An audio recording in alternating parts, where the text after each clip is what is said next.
नमस्कार दोस्तों, आज हम फिर बात करेंगे जो जंतर मंतर पर प्रदर्शन हो रहे हैं लगातार अनवरत पिछले 25 दिनों से ऊपर हो गया है और अनशन चल रहा है।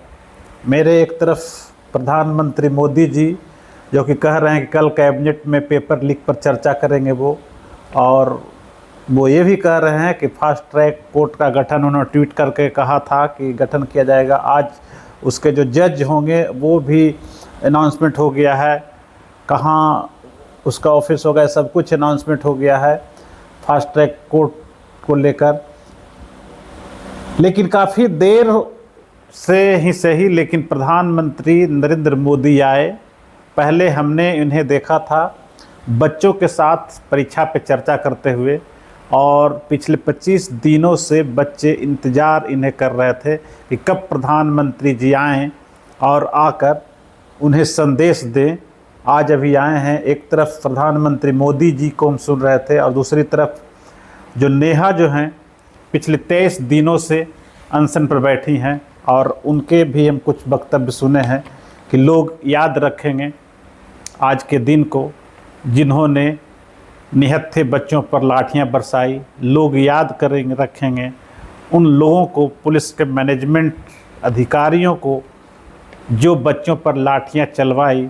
लोग उन्हें भी याद रखेंगे जो इस भीड़ में घुसकर इन लोगों को बदनाम करने की कोशिश किया और उन्हें भी याद रखा जाएगा जो इस प्रोटेस्ट में निस्वार्थ भाव से मदद की और शामिल हुए, चाहे वो बच्चे हों या अभिभावक हों या फिर समाज के और भी कोई अंग हों। लेकिन सबसे बड़ी बात यह है कि जो अब तक होनी चाहिए थी, प्रधानमंत्री मोदी आए, बोल रहे हैं आगे क्या होगा अब नहीं कह सकते हैं जिस समय वीडियो बना रहे हैं। लेकिन धर्मेंद्र प्रधान का इस्तीफ़ा मांगा जा रहा है। आपने सुना होगा पॉलिटिकल लेवल पे, हम भी करीब 20 साल से पॉलिटिकल खबर को कवर करते आए हैं, नेशनल खबर को भी और स्टेट लेवल के भी खबर को। तो इस्तीफे क्या होते हैं नेताओं के और क्या कैबिनेट में फेरबदल होता है, मंत्रियों के विभाग कैसे बदले जाते हैं, किस परिस्थिति में बदले जाते हैं, मामूली विवाद में बदल दिए जाते हैं। किन्हीं को अगर कोई पसंद नहीं है तो उनसे विभाग छीन लिए जाते हैं। किन्हीं को अगर नागवार गुजर रहा है किन्हीं का मंत्री पद पर बने रहना तो उनसे उनकी कुर्सी छीन ली जाती है। और अगर कोई किन्हीं के चहेता को मंत्री बनाना होता है तो बगैर वो किसी सदन में रहते हुए मंत्री भी बन जाते हैं। मतलब कि कुर्सी का एक खेल है, मंत्री पद का जो खेल है ये बहुत ही सामान्य हम कह सकते हैं। जिसे मन है वो किसी को भी मंत्री बना सकता है, चाहे वो किसी सदन का सदस्य नहीं हो। अभी भी बिहार में एक मंत्री हैं, काबिल मंत्री हैं, उपेंद्र कुशवाहा के बेटे हैं, अभी वो किसी सदन के सदस्य नहीं है, फिर भी मंत्री बने हुए हैं। और कैसे मुख्यमंत्री नीतीश कुमार इस्तीफा देते हैं और कैसे सम्राट चौधरी मुख्यमंत्री बन जाते हैं बिहार के, ये भी आपने देखा है। और कैसे जब जब चुनाव नज़दीक आता है स्टेट के तो कैसे नेशनल लीडरशिप, कैसे जो केंद्रीय मंत्रालय में है उसमें फेरबदल होता है। किसी को मंत्री बनाया जाता है और किसी को मंत्री पद से हटा करके संगठन में जवाबदेही दी जाती है। लेकिन आज बात हम कर रहे हैं जिस तरीके का डिमांड है बच्चों का कि आप एक मंत्री को हटा दीजिए। पहला डिमांड है धर्मेंद्र प्रधान को, जो शिक्षा मंत्री हैं, मानव संसाधन विकास मंत्री हैं, जो पूरे शिक्षा जगत की जिम्मेवारी है, उन्हें हटाने के लिए बच्चों ने प्रण ले रखा है और उनकी पहली डिमांड है। फिर भी धर्मेंद्र प्रधान को हटाना बहुत ही मुश्किल लग रहा है प्रधानमंत्री जी को और पूरे कैबिनेट मिनिस्टर को और पूरे ये जो गठबंधन है, एनडीए गठबंधन है, एक को हम नहीं कहेंगे, सबको कहेंगे कि एक मंत्री को हटाना आज कितना बड़ा बात हो गया है, कितनी बड़ी बात हो गई है, कितना प्रोटेस्ट करना पड़ रहा है। और जो प्रोटेस्ट कर रहे हैं उन पे तरह तरह के लांछन लगाए जा रहे हैं कि वो उनका फंडिंग जो है विदेशों से हो रहा है, और उस तरह का दुष्प्रचार और उस तरह के वीडियो भी सामने आ रहे हैं जिसमें बताया जा रहा है कि हाँ, जर्मनी, अमेरिका और कहाँ कहाँ दूसरे देशों का नाम लिया जा रहा है कि वहाँ से फंडिंग आया और मुझे ये सामान पहुँचाने के लिए कहा गया है। दुर्भाग्य वाली बात है। आज हमने कई वीडियो हमने देखा है और उसमें जिस तरीके से बातें, सच्चाई जो सामने आई है, हैरत करने वाली बात है कि जंतर मंतर पर लोग 3-3 हज़ार किलोमीटर दूर से ट्रेन पर सफ़र कर कर आए हैं और वहाँ पहुँच गए हैं। वो कहाँ रहेंगे, कहाँ ठहरेंगे, कहाँ उनका खाना पीना भोजन होगा। जिनके पास मात्र 200 और 300 रुपये थे, वो जनरल टिकट लेकर और जैसे तैसे भीड़ में ठूस ठूस कर, आप एक शब्द आता है कि ठूस ठूस कर लोग सफ़र करते हैं, उस तरीके से उस कंडीशन में आए हैं। लौटेंगे कैसे, उनके पास पैसे कैसे होंगे कि नहीं होंगे लौटने के लिए, वो लोग जंतर मंतर पर पहुँचे हुए। किसके लिए पहुँचे हुए? उन छात्रों के लिए और छात्रों के भविष्य के लिए और आने वाले पीढ़ियों के लिए। वहाँ वैसे वैसे लोग पहुँच रहे हैं जो समोसा, चाय, लिट्टी, कोल्ड पानी बोतल, बिस्किट बांट रहे हैं, बांटने वाले हैं वहाँ पे। मुझे तो कितनी पीड़ा होती है ये कहते हुए कि जो आज स्विगी और जोमेटो जो डिलीवर करते हैं, डिलीवर बॉय, वो अपने पैसे जो उन्हें कमीशन के रूप में मिलता है और मेहनताना के रूप में मिलता है, उस पैसे से वो डिलीवरी, फूड डिलीवरी जो करते हैं, खाने के बिस्किट और खाने के जो सामान है, वो अनजाने शख्स को जंतर मंतर पे दे रहे हैं और कह रहे हैं कि आप जंतर मंतर के अंदर जो प्रोटेस्ट कर रहे हैं लोग, उनके पास आप पहुंचा दीजिए। उन्हें नहीं पता है कि किसी मिलेगा नहीं मिलेगा, लेकिन वो जानते हैं कि अंदर जो शख्स आया है उसके खाने में दिक्कत हो रही है। कई लोग ऐसे आए हैं जो भूखे हैं, कई लोग ऐसे हैं जिनके पास पैसे नहीं हैं। कुछ समाजसेवी ऐसे हैं जो पानी की व्यवस्था कर रहे हैं, अपना नाम नहीं बता रहे हैं लेकिन पानी की व्यवस्था कर रहे हैं। हम कई वीडियो में हमने देखा है कि लोग समोसे दे रहे हैं, बिस्किट दे रहे हैं और लोग कह रहे हैं कि नहीं, हमें मिल गया है, आप किन्हीं और को दीजिए। कितनी बड़ी बात है। आज नेता लोग और पुलिस वाले जो लाठी चला रहे थे और गोली ताने हुए थे, वो लोग एसी में बैठे हुए हैं। और यहाँ बच्चे जो, यहाँ वीडियो हमने कई वीडियो देखा है जिसमें कि लोग पंखे झलते दिखाई दे रहे हैं, पंखे झल रहे हैं लोग।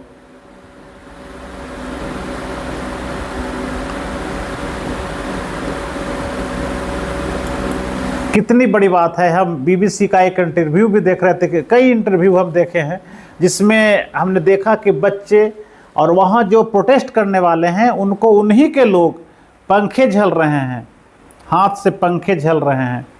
वहाँ जो बिस्किट और समोसा जो आ रहे हैं और उस जो उसमें जो पॉलीथीन वगैरह निकल रहे हैं या फिर जो डस्टबिन एक तरह से कह सकते हैं, उसकी सफाई के लिए वॉलेंटियर लगे हुए हैं। उसे कोई पैसा नहीं दे रहा है, खुद वॉलेंटियर बने हुए हैं कि अगर वहाँ लाखों लोग पहुँचे हुए हैं तो वहाँ गंदगी भी एक बहुत बड़ा कारण हो सकता है किसी तरह का रोग फैलने के लिए। तो लोग सफाई में जुटे हुए हैं, ग्लव्स पहने हुए हैं और लोग सफाई में, हमारे और आपके जैसे कम कम उम्र के बच्चे, बूढ़े लोग, सब लोग सफाई कर रहे हैं।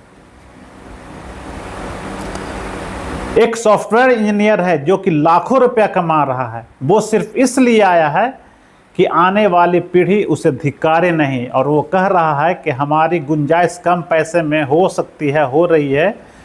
और जो बच्चे आज नौकरी के लिए आए हुए हैं और जो बच्चे के पास पैसे नहीं है, यहाँ खाने पीने के लिए, एक पानी का बोतल खरीदने के लिए आज वो अपने पैसे उन बच्चों के बीच यूज कर रहे हैं। पानी खरीद कर दे रहे हैं, समोसा खरीद कर दे रहे हैं, बिस्किट खरीद कर दे रहे हैं, चाय खरीद कर दे रहे हैं और सपोर्ट कर रहे हैं कि मैं आने वाली पीढ़ी धिक्कारे नहीं कि आज जब बच्चे भूखे प्यासे, छोटी छोटी बच्चियां अपने भविष्य के चिंता के लिए वहाँ प्रोटेस्ट कर रहे हैं, तो आखिर उनका ख्याल रखने के लिए भी कोई हो। 18-19 साल के बच्चे हैं और बच्चियां हैं। इतना ही नहीं, जो तरह तरह के आरोप लग रहे हैं, आप देख सकते हैं, बच्चियों की सुरक्षा भी वहाँ के लोगों ने उठा ली है कि वो बच्ची आ रही है बाहर से, दिल्ली से ही या दिल्ली के अगल बगल इलाकों से या फिर पटना से, लखनऊ से, महाराष्ट्र से, यूपी से, अलग अलग प्रदेश से जो वहाँ बच्चियां पहुंच रही है, बच्चे पहुंच रहे हैं कम उम्र के, जिन्हें रहने के लिए कोई व्यवस्था नहीं, उनकी देखभाल करने के लिए लोग लगे हुए हैं कि किसी तरह का उन्हें सुरक्षा के दृष्टिकोण से कोई अव्यवस्था ना हो। तो वहाँ उनको भी सपोर्ट और समर्थन मिल रहा है। वहाँ मैं जो बच्चियां की टीम है, एक दूसरे के सुरक्षा के लिए काफ़ी लगे हुए हैं। जो जिम्मेवारी सरकार को उठानी चाहिए थी, पुलिस वालों को उठानी चाहिए थे, वो लाठी चला रहे हैं, वो खुद ये लोग कर रहे हैं और तरह तरह के आरोप लोग लगा रहे हैं। जो गरीब के बच्चे हैं, जिनके पास 200-300 रुपये नहीं है, जिनके माए बाप के पास पैसे नहीं हैं, वो 3000 किलोमीटर, 2500 किलोमीटर से ट्रेन पर चढ़कर पहुंच गए हैं और उनकी देखभाल कौन कर रहा है? वहाँ जो लोग हैं, जो पढ़े लिखे हैं, जो नौकरी कर रहे हैं, वो जो समर्थन में आए, वो लोग अपना पैसा उन लोगों पर खर्च कर रहे हैं। कितनी दुखद बात है कि एक दिल्ली में रहने वाला ही एक बच्चा जो कि लाठी डंडे से घायल हो गया, उसका आंख फुटते फुटते बचा, गंभीर चोट है और पैर में भारी चोट है। वो जब वापस जाता है अपने रूम में, तो वहाँ अपने दोस्त जो है वो उसकी देखभाल करने के लिए रुकना चाहता है, तो कहता नहीं दोस्त, तुम नहीं रुको, तुम जब हम आ गए हैं, घायल हो गए, अब तुम जाओ वहाँ पे और वहाँ उन लोगों के हाथों को मजबूत करो, जो प्रोटेस्ट कर रहे हैं उनकी सेवा करो, उनका सहयोग करो, उनका हौसला अफजाई करो, उनकी परेशानी है तो उन्हें मदद करो। सोचिए कैसे एक दूसरे को मदद करें। भारत है, ये भारत है, हिंदुस्तान है, ऋषि मुनियों का देश रहा है, विश्व विजयी भारत रहा है और यहाँ के लोगों को बदनाम किया जाता है कुछ मुट्ठी भर लोगों के द्वारा। हम भी पत्रकार हैं और अगर हम गलत बोलते हैं तो मेरा भी विरोध होना चाहिए। और जो सही पत्रकार हैं उनका विरोध मुझे नहीं लगता है कि कोई कर सकता है। करेगा वही जो वहाँ माहौल खराब करना चाहेगा, पत्रकार के साथ अभद्र व्यवहार वही कर सकता है। जो अच्छे व्यक्ति होंगे, जो अच्छे लोग होंगे, वो पत्रकार के साथ गलत नहीं करेंगे और जो पत्रकार अच्छे होंगे वो गलत रिपोर्टिंग भी नहीं करेंगे। वहाँ जो हकीकत में चल रहा है उसे ही बयान करेंगे। कर रहे हैं लोग। आज यूट्यूबर पर लोगों की नज़र है कि गलत प्रचार कर रहा, सोशल मीडिया पर गलत प्रचार कर रहा है, लेकिन आज जो हकीकत है, सुप्रीम कोर्ट से लेकर और गांव तक जो हकीकत है, अगर आपको सही जानकारी अगर मिल रही है तो उन्हीं छोटे छोटे यूट्यूबर की वजह से ही मिल रही है सही जानकारी और बड़े बड़े मामले के पर्दाफाश हो रहा है। उसके बाद बड़े बड़े हाउस मीडिया चैनल वाले उसे फॉलो कर रहे हैं। आप बदनाम कर रहे हैं, सोशल मीडिया चला रहे हैं उन्हें और उनके साथ जो सही खबरें चला रहा है उसके साथ मिसबिहेव नहीं हो रहा है। और जो मिसबिहेव कर रहे हैं वो असली में प्रोटेस्ट करने वाले नहीं हैं, वो लोग असामाजिक तत्व हैं। वो लोग जानबूझकर इस प्रोटेस्ट को विफल करना चाहते हैं और किसी न किसी के इशारे पे इस तरह की हरकत कर रहे हैं। हमने तो कई बच्चों को ऐसे भी हमने देखा कि जो वहाँ मीडिया से अच्छे ढंग से बात कर रहे हैं, वो कह रहे हैं क्या कि हम यहाँ पे आए हैं, अभी कम उम्र है मेरा, लेकिन यहाँ लोगों की देश भर की जो भाषा हम सुन रहे हैं, समझ रहे हैं, उससे भी हमें कुछ सीखने को मिल रहा है और उसके बाद हम बोलना सीख रहे हैं और हम भी आप मीडिया वाले से हकीकत जो है वो हम बता रहे हैं और बयां कर रहे हैं। सोचिए, सीखने का भी एक मंच बन गया है, प्रोटेस्ट वहाँ हो गया है। कॉकरोच कहते हैं, आम इंसान को कॉकरोच कहने वाला खुद कॉकरोच है। बिहार के लोग, भारत के लोग, हिंदुस्तान के लोग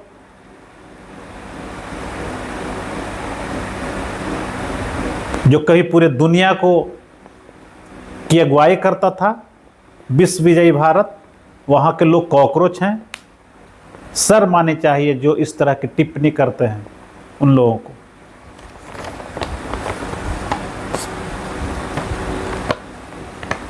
हम एक बात ये भी कहेंगे, सदन की चर्चा करते हैं, आप संसद की चर्चा करते हैं, विधानसभाओं की चर्चा करते हैं, कौन पहुंचाता है उस सदन में, विधानसभा में विधायक बनाकर और सांसद बनाकर? यही बच्चे पहुंचाते हैं। 18-19 साल के बाद वोट मांगने आ पाते हैं, हाथ पैर जोड़ते हैं, और जब न्याय मांगने जाते हैं तो उन्हें कहते हैं कि तुम आतंकवादी हो, तुम सदन में घुसकर तोड़फोड़ करोगे, संसद में घुसकर, विधानसभा में घुसकर तोड़फोड़ करोगे। क्यों वो वहां तक पहुंचा? आप जब उन्हें वोट लेने के लिए उसके घर तक गए, तो जब उसकी समस्या आई तो उससे क्यों नहीं आप बात करते हैं? और जब आप परीक्षा पे चर्चा कर सकते हैं, तो आज उसके रिजल्ट पे अगर कोई गड़बड़ी हो रही है तो आप उसके साथ उसी तरह से परीक्षा पे चर्चा के तरह क्यों नहीं चर्चा आप कर रहे हैं? मणिपुर से भी कई लोग आए थे और वो लोग अपने दर्द बयां कर रहे थे कि कैसे वहां घटनाएं घट रही है, उन्हें देखने वाला कोई नहीं है, उनकी बातें सुनने वाला कोई नहीं है। कुछ लोगों ने तो एक स्टूडियो में बैठकर ये भी बोला कि जब तक हम अग्रेसिव नहीं होते हैं, आक्रामक नहीं होते, उनकी बात कोई नहीं सुनता है। और इसका जीता जागता उदाहरण है बिहार। जो तिवारी का प्रकरण जो चल रहा था बक्सर में, वो पिछले 1 साल से अपने सोशल मीडिया पे वहां विस्थापित जो लोग थे, गंगा के कटाव से करोड़ों रुपए का जो फंड का लीपापोती हो गया, और उसके खिलाफ, गड़बड़ियों के खिलाफ जो आवाज़ उसने उठाई, उसको किसी ने नहीं सुना। एसडीओ और एसडीएम ने उसे जेल के अंदर डालने के लिए धमकी दिया, जान मारने का धमकी दिया। सब जगह घूमकर, सब जगह, सभी दरवाजे पर जाकर आवेदन देकर वो थक गया। और जब किसी ने नहीं सुनी, किसी के पास, किसी मीडिया वाले के पास भी आवाज़ नहीं आई, उस गांव तक सिर्फ आवाज़ उनकी होगी, लेकिन किसी मीडिया वाले ने भी, किसी अखबार ने भी उनकी बातों को नहीं छापा। और कितनी बड़ी बात थी, जहां लाखों की लूट हो रही थी, मुट्ठी भर लोग, अफसर लोग कर रहे थे, तो कहते आक्रोश। और जब एक छोटा सा पिस्टन, कहाँ से वो लाया, गलत था, लेकिन वो जो पिस्टन एक लेकर आया, उसके बाद लोगों का ध्यान उसके तरफ गया, अटेंशन गया एक पिस्टन से। उसकी बात, जो गंभीर बात और गंभीर आरोप और गंभीर षड्यंत्र का जब खुलासा कर रहा था सोशल में, उसके तरफ किसी ने अटेंशन नहीं किया, किसी ने ध्यान नहीं दिया, किसी अधिकारी का ध्यान उधर नहीं गया, और गया भी तो उसने कोई तवज्जो नहीं दिया। और जब एक पिस्टन आया तो सारे मीडिया वाले भी वहाँ गए, और स्थिति ये हुआ कि उसकी जान गंवानी पड़ी। तो अटेंशन के लिए भी मजबूरी में बहुत कुछ नौजवानों को करना पड़ता है। जिम्मेवारी किसकी है? उस अटेंशन के लिए जिम्मेवार कौन है? अगर कोई किसी के साथ अन्याय हो रहा है, कहीं पे किसी गांव में अन्याय हो रहा है, और अगर उसकी बात नहीं सुनी जाती है, इसका जिम्मेवार कौन है? शासन प्रशासन के लोग। और जिन्हें वोट देकर आप सदन तक पहुंचाते हैं, संसद तक पहुंचाते हैं, विधानसभा तक पहुंचाते हैं, जिम्मेवार वो लोग हैं। वो अपने दायित्वों का निर्वहन नहीं करते हैं, और ऊपर से आप आरोप लगाते हैं कि फंडिंग, विदेश से फंडिंग हो रहा है।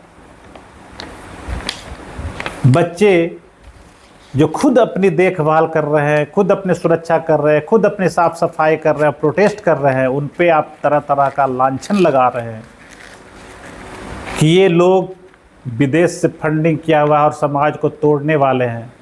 18 और 19 साल के बच्चे आतंकवादी हैं, अपराधी हैं, सिर्फ इसलिए कि वो डिमांड कर रहे हैं न्याय का कि हम साल भर मेहनत करते हैं और जब परीक्षा की बारी आती तुम पेपर लीक कर देते हो।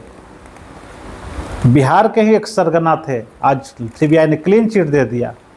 पेपर लीक का मास्टरमाइंड उसे बताया जाता था। सब मीडिया वालों ने भी प्रूफ कर रखा था और सभी जगह खबरें चल रही थी कि फलाना मुखिया ने ही पेपर लीक किया है और मास्टरमाइंड है, और आज सीबीआई ने क्लीन चिट दे दिया।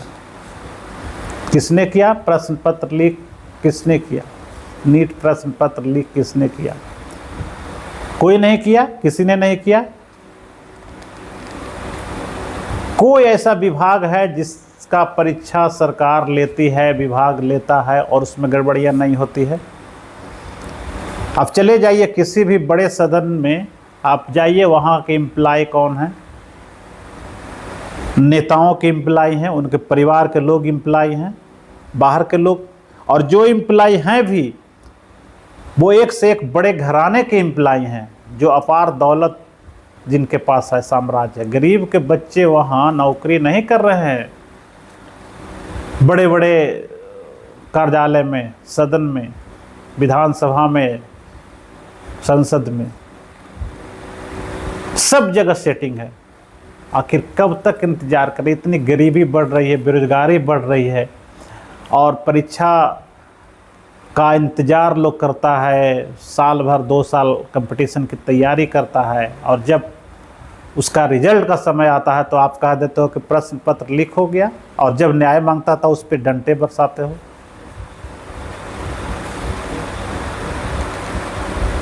और हम तो ये भी कहना चाहेंगे,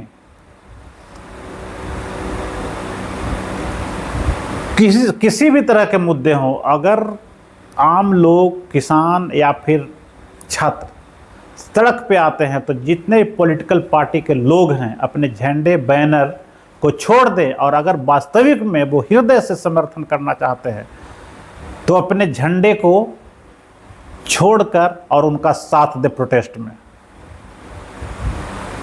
तो कांग्रेस के लोग हैं, अपना झंडा लेकर आएगा, समाजवादी पार्टी के लोग हैं, अपना झंडा लेकर आएगा, आरजेडी के लोग हैं, अपना झंडा लेकर आएगा। अरे तुम क्यों झंडा लेकर आते हो?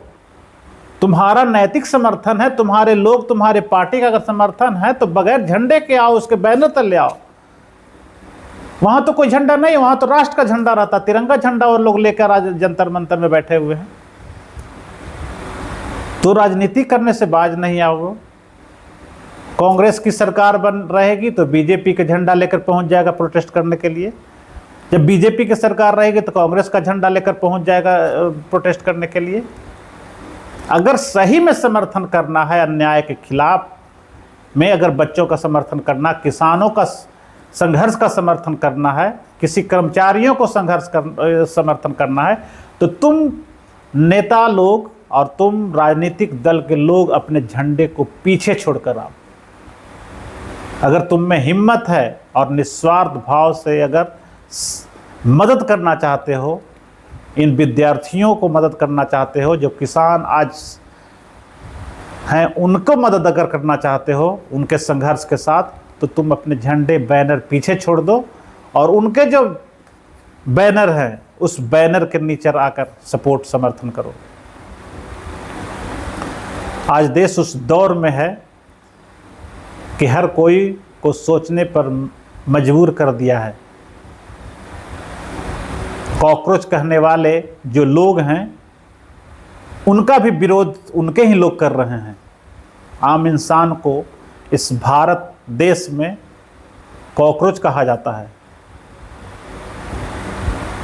और इसी तरह का प्रोटेस्ट भारत आज़ाद हुआ था, प्रोटेस्ट कितने सालों पहले शुरू हुआ था, छोटे छोटे प्रोटेस्ट करके शुरू हुआ था, 100 साल लग गए थे। अंग्रेजों को भगाने के लिए भगत सिंह की भी ज़रूरत थी, वो 23 साल के थे। सुभाष चंद्र बोस की भी ज़रूरत है और महात्मा गांधी की भी ज़रूरत पड़ती है। आंदोलन हिंसात्मक नहीं होता है, लेकिन अन्याय के खिलाफ लड़ने के लिए अगर मरना पड़े तो लोग मरते भी हैं और अपनी जान हथेली पर रखते भी हैं। लोग रखे हैं हमारे देश को आज़ाद कराने के लिए, फांसी पर लोग चढ़े हैं, प्रोटेस्ट किए हैं। महात्मा गांधी ने अहिंसात्मक आंदोलन किया था, हम उनका भी समर्थन करते हैं। लेकिन जो बच्चे आज न्याय मांग रहे हैं तो उन्हें न्याय मिलनी चाहिए, और दिखावा कर रहे हैं कि बहुत कठिन, बहुत ही बड़ी बात है एक नेता का इस्तीफा करा देना, मंत्रिमंडल से अलग कर देना। तुम तो हर दिन मंत्री बदलते हो, तुम लोग हर दिन जब चाहोगे जब किसी को मंत्री बना दोगे, और जब चाहोगे जब किसी को मंत्री पद से उतार फेंकोगे। किसी को मुख्यमंत्री बना दोगे और किसी को मुख्यमंत्री से गिरा दोगे। जब मन होगा तब किसी को कुर्सी बदल दोगे, लगता है कपड़ा बदलना है उस तरीके के। और एक मंत्री के इस्तीफे की बात है, उसके क्रियाकलाप अगर संदेह के घेरे में है, छात्रों को अगर उन पर विश्वास नहीं है, क्या चला जाएगा एक मंत्री के इस्तीफे से? इसके पहले इस्तीफे नहीं हुए हैं क्या? छोटे मोटे आरोप लगते हैं, स्टेट लेवल पे इस्तीफा करना पड़ता है। हमने बिहार में देखा है, नीतीश कुमार ने कई लोगों से इस्तीफा लिया है, उनका नाम किसी मामले में आ गया है, इस्तीफा देना पड़ा है। लालू यादव खुद बिहार के मुख्यमंत्री थे, उन्हें इस्तीफा देना पड़ा था। कई ऐसे मामले हैं, कई ऐसे लोग हैं जिनका ट्रायल होता है और जब कोर्ट में मामला जाता है उनकी विधायकी चल जाती है। भी बिहार में विधायकी चला गया है। सब तो कानून बना हुआ है कि अगर आप कन्विक्टेड हैं, प्रूफ हो जाता है तो आपकी सदस्यता जाएगी। तो अगर बच्चे कह रहे हैं तो धर्मेंद्र प्रधान के इस्तीफा लेने देने में क्या दिक्कत है? और अगर इस्तीफा कर देते हैं और उसके बाद सामने न्याय आता कि उनकी कोई गलती नहीं, फिर तुम मंत्री बना दो, क्या दिक्कत है? लाठी डंडे बरसाकर उस बच्चे को शांत करना चाहते हो, सोशल मीडिया पे बैन लगाना चाहते हो। जो सही दिखाना चाहता है, जो खबर, पत्रकार वो नहीं है। अगर कहीं गलत हो रहा है और अगर वो वीडियो बनाकर उसको अपलोड कर देता है तो वो गलत है, क्योंकि वो सच्चाई दिखा रहा है। तुम रिश्वत ले रहे हो, तुम किसके साथ गलत कर रहे हो, तुम किसी पर लाठी चार्ज कर रहे हो, किसी महिला के साथ दुर्व्यवहार कर रहे हो एक ड्रेस पहनकर, और वो अगर कोई शूट कर लेता है और वो दिखाता है तो वो गलत कर रहा है।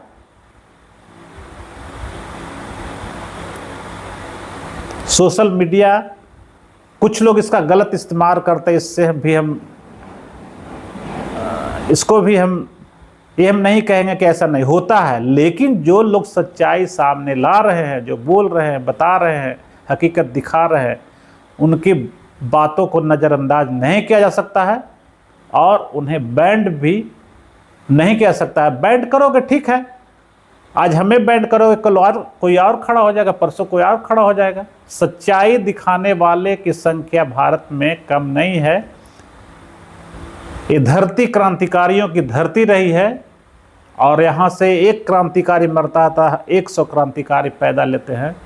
बिहार वही धरती है जहाँ से जेपी का आंदोलन हुआ था, और वही धरती है बिहार जहाँ महात्मा गांधी ने भी आंदोलन शुरू किया था। और देश आज भारत विश्व विजयी ऐसे ही नहीं होता है, पूरे विश्व को ज्ञान देने वाला भारत देश है। वहाँ के लोग कॉकरोच नहीं हो सकते हैं। और आप अपना नैतिक समर्थन इन लोगों को दीजिए जो सच्चाई की राह पर हैं और जो न्याय मांग रहे हैं। उन्हें हमारा भी नैतिक समर्थन है और आप लोगों का भी नैतिक समर्थन मिलना चाहिए। और कॉकरोच कहने वाले की विदाई भी होनी चाहिए और उनकी भर्त्सना भी होनी चाहिए। आज के लिए बस इतना ही। ये वीडियो आपको कैसा लगा आप ज़रूर कमेंट बॉक्स में बताइए, और आप अपनी बात भी मेरे कमेंट बॉक्स में रखिए कि क्या हमने कुछ गलत बोला उसमें हम क्या सुधार कर सकते हैं और क्या आप चाहते हैं जो हम अपने वीडियो के माध्यम से दूसरों को संदेश दे, दूसरे तक संदेश पहुंचाएं, वो भी आप जरूर लिखिए। हम सच्चाई दिखाएंगे, मेरा सब्सक्राइबर बढ़े या नहीं बढ़े उससे कोई मतलब नहीं है, लेकिन लोग देखें, मेरा व्यू बढ़े, मैं इतना ही चाहता हूं। आप अगर मेरे चैनल को सब्सक्राइब नहीं किए तो सब्सक्राइब जरूर कीजिए, लेकिन अगर नहीं भी करते सब्सक्राइब तो आप मेरे वीडियो को देखिए और वीडियो में अगर सही है तो आप सही बोलिए, और अगर हमने कुछ गलत किया है तो आप उसमें साफ शब्दों में मेरी बात को काटिए और कहिए कि हमने गलत किया है, उसमें संशोधन करने की आवश्यकता है। नमस्कार। अगर आपको ये खबर अच्छी लगी तो चैनल को सब्सक्राइब करना नहीं भूलें और बेल आइकन जरूर दबाएं।